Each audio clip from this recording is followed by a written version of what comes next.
જય દ્વારકાધીશ. અમૃત પુષ્પ સંશોધક સ્વ શ્રી દિનેશભાઈ આર વિઠલાણી તેમજ સંશોધક નૈનાબેન આર વિઠલાણીના માર્ગદર્શન મુજબ જૂનાગઢ અને કેશોદ વિતરણ કેન્દ્રથી હું મમતા સમીરભાઈ ભીમાણી. મારા મોબાઈલ નંબર છે 9898938324. હવે આજે આપણે અમૃત પુષ્પ બનાવી રહ્યા છીએ. તમે જોઈ શકો છો લાઈવ આપણું અમૃત પુષ્પ હાલે છે. હવે વિડીયો બનાવવાનું કારણ એટલું છે કે લોકો પરેજી નથી કરતા. જે અમૃત પુષ્પ પીતા હોય અને પરેજી ખાસ કરવાની છે. પછી વેટ લોસ માટે લઈ ગયા હોય, કેન્સર માટે લઈ ગયા હોય કે ડાયાબિટીસ માટે લઈ ગયા હોય, રોગ ગમે એ હોય પણ પરેજી કરશો તો જ અમૃત પુષ્પ કામ આપશે, બાકી પાણીની જેમ પચી જશે.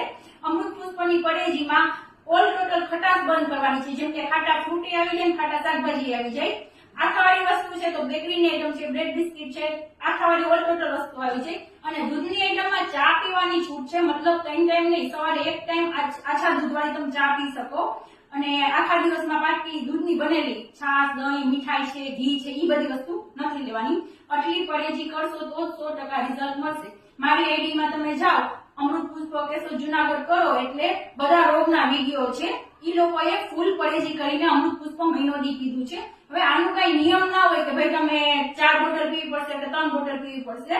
તો લોકો પૂછે છે કે ભાઈ કેટલી બોટલનો કોર્સ છે. એમાં એવું હોય છે કે તમને કેટલું લાગુ પડે છે એ ઉપર આધાર રાખે છે. જો પહેલી બોટલે તમને 80% રિઝલ્ટ હોય, રોગ ભલે ગમે એ હોય પણ 80% રિઝલ્ટ હોય તો તમારે 2 બોટલ પીવા